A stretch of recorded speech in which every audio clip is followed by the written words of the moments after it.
Mesdames, messieurs, bonjour à vous et bienvenue dans Avec vous au quotidien, un nouveau numéro qui vous est proposé sur les antennes de vos chaînes locales, TB Sud, TBO, TVR et Télé Nantes. Voilà un programme en coproduction avec Notaire et Breton. Et tout de suite, on vous explique de quoi il retourne. Bonjour, Maître Olivier Arins. Bonjour Aurélie. Vous êtes le président du Conseil régional des notaires bretons. Alors, expliquez-nous un petit peu quelle est la volonté avec cette émission qui va s'inscrire dans le temps, puisqu'on va se retrouver finalement ici sur ce plateau tous les mois. Alors, c'est de déterminer des thèmes qui intéressent aujourd'hui tous les concitoyens, des thèmes sociétaux, et d'avoir une vision à la fois juridique et pratique sur ces thèmes, de la partager et d'avoir une vision. La vision que nous, on peut avoir, nous notaires, à 360 degrés, c'est-à-dire avec les questions qui vont intéresser le thème directement et les implications qu'il peut y avoir à côté. C'est vrai que les notaires sont présents finalement à des étapes clés de la vie de tout un chacun. C'est ça. Alors, vous le disiez, le concept, c'est une émission, une thématique. Aujourd'hui, nous allons parler de comment réussir son premier achat immobilier. Alors, avec nous, chaque mois sur le plateau, un notaire spécialisé de cette question. Alors là, en l'occurrence, ça va être vous, Olivier Arins, qui allez répondre à toutes nos questions. Et puis, il y aura aussi un invité ou une invitée qui en connaît un rayon sur la thématique choisie. Et ce mois-ci, c'est Nolwenn Lam-Kermarek que nous accueillons tout de suite.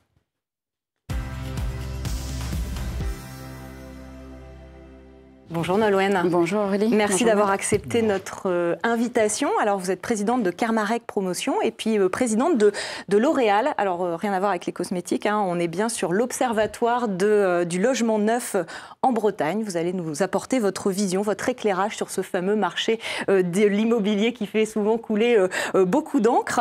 Alors peut-être pour commencer, si vous voulez bien, on va poser les bases. On parle de premier achat. De quoi est-ce qu'on parle exactement? Qui sont les fameux primo-accédants? Les primo-accédants sont les acheteurs qui arrivent sur le marché, qui n'ont jamais été propriétaires de leur résidence principale et donc qui se lancent pour la première fois dans un achat immobilier. Alors, qui sont-ils exactement? On a une idée un petit peu de leur profil? Alors, la typologie en Bretagne, leur âge plutôt 35 ans, hein, en moyenne, l'âge médian. Alors évidemment, plus on est sur des secteurs où l'immobilier est fort, plus l'âge a tendance un petit peu à reculer. Oui. Quoique, ça n'est pas tout à fait exact. Et par contre, on a des secteurs où on peut rencontrer aujourd'hui, dans nos études, on peut rencontrer des acquéreurs qui ont à peu près 25 ans. C'est le cas, par exemple, en Centre-Bretagne. Centre-Bretagne, parce que les prix sont nettement moins élevés qu'en périphérie et en secteur côtier. Plus accessible. On parlera de ces questions budgétaires et donc on comprend de la disparité forcément en fonction des territoires. Nolwenn Lam-Kermarek, vous, ces fameux primo-accédants, est-ce que vous y avez affaire, vous, en tant que constructeur de logements neufs? Alors bien sûr, on a affaire aux primo-accédants. En fait, on n'observe pas de manière précise la part des primo-accédants dans les accédants à la propriété. Par contre, ce qu'on voit, c'est que sur le premier semestre 2021, 53% de nos clients sont des accédants à la propriété et non des investisseurs.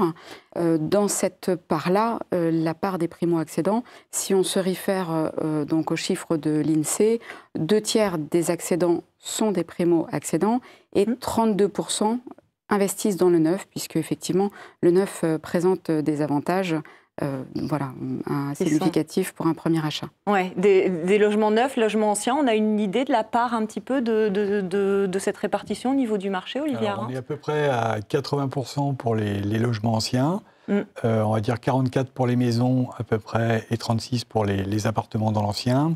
Aujourd'hui, les primo-accédants sont à peu près à 5%. Il y a 5% des primo-accédants qui achètent dans le neuf. Et les primo-accédants, sur toutes les transactions en Bretagne, représentent à peu près 10% aujourd'hui, d'après nos chiffres. Eh bien, écoutez, voilà, on a posé un petit peu le contexte. Je vous propose un premier intermède en fait dans cette émission. Nous allons prendre l'air grâce au reportage de Laura Rochette qui est allée à la rencontre d'une négociatrice immobilière. Elle ne manque pas de travail en ce moment et justement, elle côtoie ces acheteurs potentiels qui se lancent dans la grande aventure du premier achat.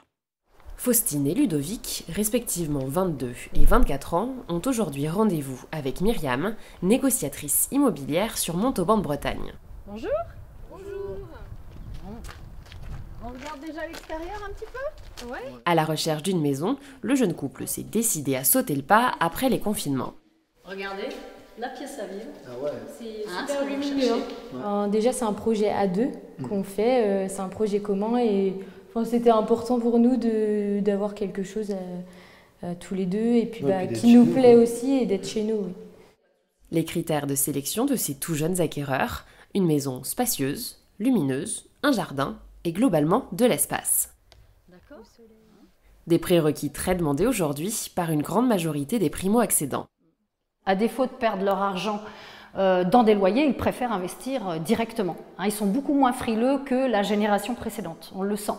Malgré cette hausse de prix du marché, ils veulent investir absolument. Ouais, je ne pense pas que ce soit un frein aujourd'hui, cet effet Covid, non. C'est même plutôt l'inverse. Sur Rennes, Montauban ou ses alentours, c'est le même constat pour les négociateurs immobiliers. Beaucoup de demandes et plus rien sur le marché. On a l'effet des primo-accédants qui arrivent donc sur notre couronne, troisième couronne. Évidemment, n'ont pas les moyens d'acheter sur Rennes, première couronne, voire deuxième couronne, donc ils poussent évidemment un petit peu plus loin, donc chez nous. Et alentour, les budgets sont, je pense, un peu plus accessibles pour eux que d'acheter sur Rennes. Donc le fait d'avoir aussi un petit bout de jardin, le fait d'avoir des plus beaux volumes, voilà, je pense que c'est plus intéressant pour eux, quoi. Fin de visite pour Faustine et Ludovic et un beau bilan. À bientôt également. Merci. Parental en bas, franchement super top. C'est vraiment tout ce qu'on recherchait. Juste peut-être le petit point négatif, c'est la taille des chambres en haut. Ouais. Après, franchement, non, il y a un beau petit terrain qui pourrait être réaménagé. Et non, franchement, un bel espace de vie, de la lumière, tout ce qu'il faut. Sur Montauban, les primo-accédants ont en moyenne 30 ans et un budget compris entre 250 et 300 000 euros. Olivier Arens, quand on veut réussir son premier achat, ce qui est quand même le thème de notre émission, qu'est-ce qu'il ne faut pas rater? Vous me parliez de bien définir son projet, ça veut dire quoi exactement? Oui, alors on dit toujours, nous en plaisantant entre nous, qu'il y a 3 critères, hein, l'emplacement et l'emplacement. Je vois que Nolwenn sourit, elle a l'air d'accord. Parce qu'on dit tous la même chose. Mais en fait, il est très important de définir à la fois le projet, donc le bien qu'on va acheter, neuf, ancien, terrain en vue de construire également, et de définir également le budget dans lequel on va faire rentrer notre projet. Fameux budget. Le fameux budget. Et aujourd'hui, c'est vrai que sur un marché qui est quand même relativement tendu, si on veut pouvoir rapidement faire une offre sur un bien, c'est quand même bien d'avoir fait ce travail-là en amont pour être sûr de ce qu'on... Oui, de ce qu'on a envie. Quand on parle juste de ces fameux critères, on parle donc de l'emplacement, mais aussi du type de bien que l'on a envie, de l'accessibilité aux services, par exemple. Bien sûr. Tout va rentrer en ligne de compte. Il faut faire attention à la distance, évidemment, par rapport au travail, même si aujourd'hui, on a une tendance qui va sans doute s'affirmer dans les années à venir concernant le télétravail, mais également les écoles, la distance, si on a des enfants, les activités périscolaires, ses propres activités en dehors du travail, parce que le travail n'est pas tout, il faut penser à soi aussi un petit peu. Et puis également les réseaux routiers, ferroviaires, aéroports, et les réseaux également de desserte, 5G, 4G, Internet, fibre. Est-ce qu'aujourd'hui, tout le monde ne cherche pas un peu le même type de bien, Olivier Arens?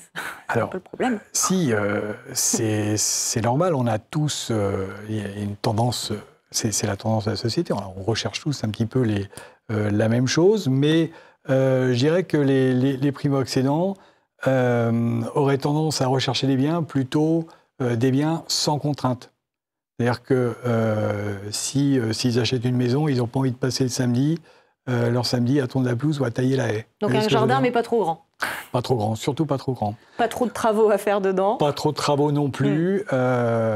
Et c'est tant mieux. Et ça, quand on achète dans l'ancien, et pour déterminer son budget, il faut bien déterminer le montant des travaux que l'on va avoir effectués. Parce que là, on a toujours des mauvaises surprises, à la différence du neuf, où là, c'est beaucoup plus confortable puisqu'on a un budget qui est prédéterminé. Effectivement, Nolwenn ne va pas nous contredire. Vous parliez du mot tension tout à l'heure. C'est vrai qu'aujourd'hui, ce premier achat, ou cet achat tout court d'ailleurs, c'est parfois un peu le parcours du combattant. Nolwenn Lamkarmarek, votre vision là-dessus aujourd'hui, je crois qu'on produit à peu près 400 000, un peu plus de logements neufs en France. Il faudrait qu'il y en ait plus de 500 000 pour que le marché ne soit plus tendu, en fait, c'est ça? Oui, tout à fait. Oui, on a un marché qui est en tension. Donc là, on est cette année, sur les 12 derniers mois, aux environs de 420 000. Effectivement, le besoin, c'est 500 000. C'est un chiffre clé qu'on n'a pas atteint depuis très longtemps. Donc, ce qui veut dire que chaque année, on continue à affaiblir finalement l'offre. Et on voit que cette tension, elle est réelle. On a passé une période qui a été en plus compliquée, des élections qui ont duré plus longtemps. Et on sait que c'est souvent une occasion d'inertie dans nos projets. Et puis, bien sûr, la période de confinement et de Covid ont été aussi un facteur. Donc oui, on a un marché qui est en tension. Donc c'est pour ça que je suis d'accord, il faut bien définir ces critères en amont. Il faut aussi regarder quelles sont les aides auxquelles on peut avoir le droit. Notamment dans le neuf, il y a des dispositifs. Il faut avoir conscience que sur la part d'accédants à la propriété, 35% sont des accessions aidées.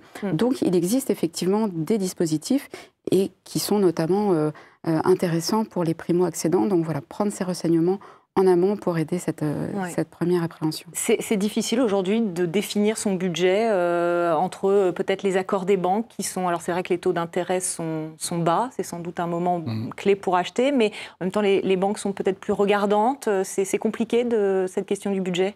Oui, alors la question du budget, oui, c'est sûr, c'est un petit peu compliqué, même si c'est vrai que les taux sont très bas, les durées ont tendance à se rallonger pour les prêts, puisque mécaniquement, si les prix et les enveloppes augmentent en fonction de la saturation du marché, à ce moment-là, c'est la durée du prêt qui se rallonge.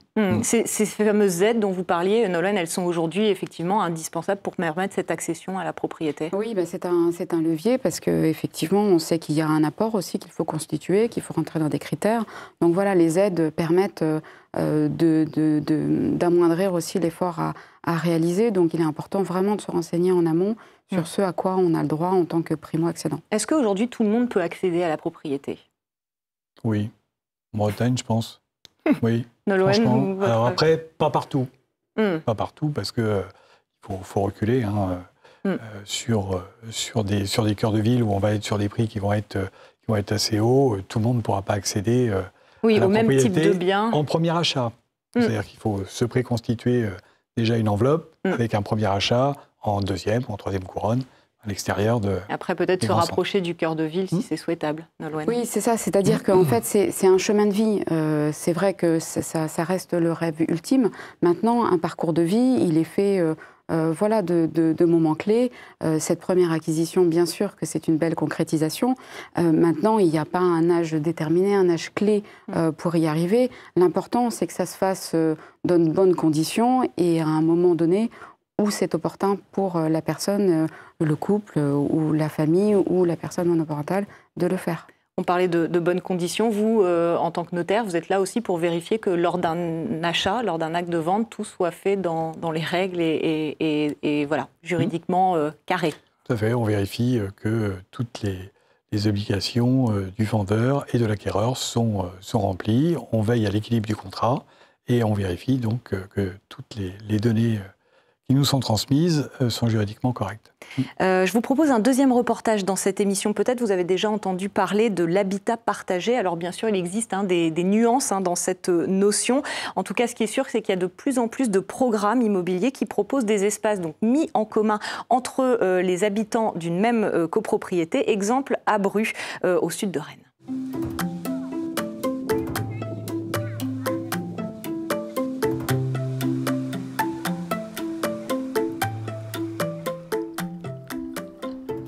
Ici, on se trouve au niveau de la serre principale d'Utopia, donc à Bru.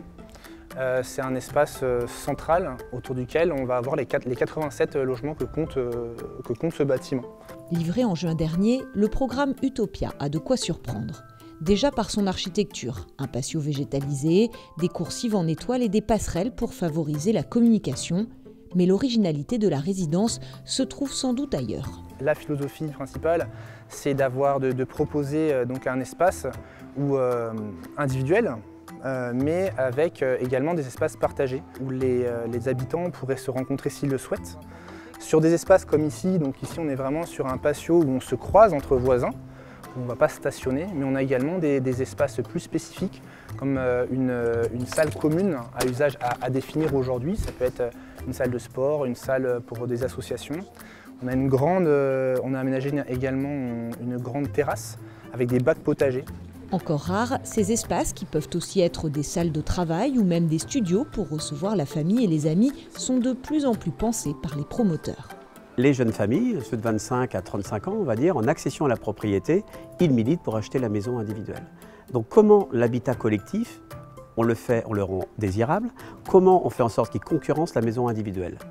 La réponse, évidemment, c'est effectivement une réponse architecturale, mais une réponse architecturale avec une plasticité, à la rigueur, économique, sociale et fonctionnelle, mais qui répond à des enjeux de mutualisation et d'espace partagé. Et si ces pièces apportent des solutions aux problématiques de sobriété foncière, elles répondent aussi à de nouvelles attentes des habitants. Dans l'idée d'entraide, de réfléchir ensemble, de travailler ensemble, de partager ensemble. On partage sur les réseaux, mais c'est pas que ça. Là, c'est d'habiter ensemble, de bien vivre ensemble. Mais c'est pas nouveau. Cette question-là, c'est l'utopie sociale. Alors, utopie, il est sans doute trop tôt pour le dire, car la résidence, qui n'a encore que quelques mois, n'a pas vu pour l'heure ses habitants s'emparer de ces lieux de vie collectifs. Un régisseur a d'ailleurs été embauché pour accompagner et coordonner les activités qui pourront s'y dérouler. Nolwenn Lam-Karmarek, ce sujet de l'habitat partagé, qu'est-ce qu'il évoque chez vous, que ce soit au titre de Karmarek Promotion ou de l'Observatoire Auréal ? Alors moi je ferais déjà le distinguo entre deux choses. Il y a le co-living, un grand appartement dans lequel les gens vivent ensemble, et un espace partagé un peu collectif, collégial. Pour que ça marche, il faut qu'on ait des populations qui aient des rythmes de vie et des attentes similaires. Après, ce qu'on a vu dans le reportage, c'est vrai qu'on a de plus en plus des exemples, alors de différentes manières. Nous, on a une résidence étudiante actuellement en cours de commercialisation sur Rennes, avec un rez-de-chaussée totalement dédié à ces espaces-là. Ils sont aménagés. Et là, l'objectif, c'est effectivement que ce soit vécu de manière... en fait choisi et non pas subi. Donc chacun a son espace individuel, chacun vit sa vie dans son appartement, et on voit bien qu'après la période qu'on a passée, ces attentes-là risquent d'être encore plus importantes. Il y a une salle de visionnage pour regarder des films, une salle de travail qui peut aussi se transformer en salle de jeux de société, une cuisine, une laverie, bref, des moments où on peut se retrouver pour partager un moment ensemble. On va le faire également dans une autre résidence où là, on sera sur une mise à disposition d'un appartement qui pourrait être la pièce en plus, la pièce à recevoir, mais aussi l'occasion de faire un atelier de cuisine. Ce qu'il faut, c'est en tout cas d'accompagner les futurs résidents pour faire en sorte qu'ils s'approprient ces nouveaux modes de vie. Et j'en ai pour exemple un projet sur Brest où on avait imaginé des jardins partagés, on a fait une concertation publique et finalement, c'est pas ce que les gens ont retenu. Ils nous ont demandé plutôt d'avoir une prairie fleurie et d'avoir également un verger, des arbustes, des plantes mellifères. Donc, on voit bien qu'il faut que les choses se fassent, ne soient pas décrétées, mais bien avant tout une appropriation pour que ça marche. On met à disposition en tout cas les outils, après aux habitants de se les approprier. Est-ce que c'est encore assez marginal, vous, de ce que vous pouvez constater, Olivier Arens, dans vos acheteurs?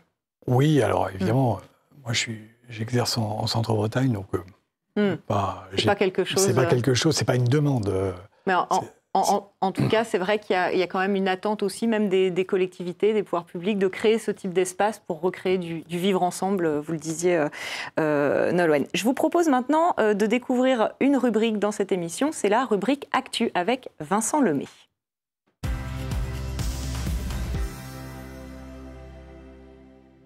Eh bien, bonjour Vincent. Bonjour Ali. Vous bonjour êtes notaire à Rennes. Et donc, chaque mois, on va vous retrouver ici dans ce canapé pour nous expliquer et nous donner quelques informations juridiques qu'il serait bon de porter à la connaissance de nos téléspectateurs. Alors, un premier point sur la prime à la conversion, le bonus écologiques qui sont désormais étendus. Alors, tout d'abord, les professionnels, si vous êtes artisan, vous pourrez recycler votre véhicule et désormais prendre un véhicule soit hybride, soit électrique et avoir une aide jusqu'à 14 000 €. On appelle ça le concept France Relance. D'accord. Si vous êtes un particulier, vous pourrez mettre au rebut votre véhicule et vous aurez potentiellement 1 500 € pour acheter soit un véhicule électrique type vélo électrique ou un véhicule électrique vélo cargo. Alors voilà, c'est le premier point. Ça, c'est une bonne nouvelle. Vous vouliez aussi nous parler de la procréation médicalement assistée. Alors, nous avons une loi qui date du 2 août 2021 qui prévoit désormais que si vous êtes une femme homosexuelle, hétérosexuelle ou même célibataire, vous pourrez désormais accéder à la procréation médicalement assistée. Le gouvernement s'engage d'ailleurs d'ici 2023 à débloquer jusqu'à 8 millions d'euros pour une accessibilité plus rapide à ce mode de procréation. D'accord, donc d'un délai de 1 an, on passerait sur un délai de 6 mois. Le but, c'est effectivement de pouvoir mettre tout ça en place sur un délai de 6 mois. Vous vouliez nous donner une dernière info qui est d'ailleurs plus en lien avec la thématique de notre émission, puisqu'il s'agit du nouveau diagnostic de performance énergétique, le fameux DPE. Alors, le DPE, diagnostic de performance énergétique, ce sont des documents que vous voyez un peu partout. Vous pouvez le voir sur votre lave-vaisselle, sur un véhicule automobile, mais également sur des biens immobiliers. Donc, vous allez le voir aussi bien sur des locations, mais également sur les acquisitions ou ventes d'immeubles. Alors, le but, c'est quand même d'être sur une logique de restructuration et de dépenses énergétiques qui soit vue évidemment à la baisse avec un plan qui est vu jusqu'en 2034. Si désormais vous avez un DPE qui classe votre bien en F ou en G, vous serez obligé désormais de faire des travaux énergétiques avant de pouvoir le mettre en location. Ce ne sera pas demain, mais ce sera en 3 étapes. Si vous êtes en dernière catégorie, en classe G, il faudra avant 2025 faire des travaux énergétiques pour arriver à une catégorie E. Si vous êtes en avant-dernière catégorie, vous aurez jusqu'à 2028 pour le faire. D'accord, donc ça arrive finalement assez vite quand on sait que effectivement, les travaux d'amélioration du logement peuvent prendre aussi du temps et mobiliser un certain nombre de moyens. L'objectif étant d'arriver en 2034 avec une rénovation du parc ancien, avec des consommations énergétiques qui seront plus acceptables dans une logique environnementale, bien sûr. Eh ben, vous parlez de l'ancien, ça tombe bien, Nolwenn Lam-Kermarrec, parce que je crois qu'au niveau des constructions neuves, il y a aussi de fortes injonctions en matière environnementale. Oui, alors ça fait un moment déjà, mais effectivement, on va passer à un nouveau cap, puisque avec l'arrivée de la RE 2020, donc la nouvelle réglementation environnementale, qui va devenir effective à la fin de l'année, on va porter une attention particulière à l'empreinte carbone de nos réalisations et également auprès de nos résidents à l'usage sur la consommation énergétique. Donc l'objectif, c'est d'être attentif au cycle de vie du bâtiment et notamment par l'usage de matériaux biosourcés et également de faire en sorte que les consommations énergétiques aient le moins d'impact possible sur l'environnement et qu'elle soit aussi une source d'économie pour les usagers à terme. Bah oui, bien évidemment. Merci beaucoup Nolwenn Lam-Kermarrec pour toutes ces explications. On arrive bientôt au terme de notre émission. On a décidé d'un dernier temps qui nous semblait important, c'est de récolter vos questions via le site Georges, mon notaire breton. Quelques-unes nous sont parvenues et on a décidé de les poser ici en direct. Olivier et Vincent, vous allez vous prêter au jeu. La première question, elle concerne le notaire en lui-même. Est-ce qu'il est choisi par l'acheteur ou par le vendeur? Alors, traditionnellement, ici, dans le règlement de la Cour d'appel de Rennes, le règlement de la Cour d'appel des notaires rennais, c'est le vendeur qui choisit le notaire qui rédige l'acte de vente. Mais bien entendu, il faut savoir que le notaire, c'est le conseiller impartial des parties. On est là pour veiller à l'équilibre du contrat. Donc, on peut être seul sur un acte d'achat, vous êtes impartial. Exactement. On va conseiller le vendeur, mais on va conseiller également l'acquéreur dans les mêmes conditions. Mais on peut également, lorsqu'on est acquéreur, se faire représenter ou assister par le notaire de son choix. Et il n'y a pas de surcoût. C'est important de le savoir. C'est exactement le même coût que nous soyons un notaire, 2 notaires, 3 notaires à s'occuper d'un même dossier. Eh ben, vous faites ma transition toute trouvée, puisque la question suivante concerne les frais de notaire. Est-ce que ces derniers sont négociables et est-ce qu'on peut avoir une petite explication de texte sur ce que représentent ces frais de notaire? Alors, il faut savoir que sur l'ancien, on va vulgairement catégoriser en disant qu'il y a à peu près 7% de frais de notaire. Alors, les frais de notaire, c'est un terme qui est mal employé, puisque nous sommes collecteurs d'impôts. Donc, nous allons collecter les impôts que nous allons reverser pour votre compte au fisc. Ah, voilà, à l'État, en fait. Donc, sur les 7% qu'on va percevoir, il y a à peu près 70% d'impôts. Sur les 15% qui restent, il y a 15% de pièces qu'on a demandées pour le compte d'un client et qu'effectivement, on va lui refacturer au moment de l'achat. Les 15% qui restent seront à reverser au notaire, soit tout seul, soit à partager s'il y a deux notaires, comme le disait Olivier Reims tout à l'heure, avec un notaire vendeur et un notaire acquéreur.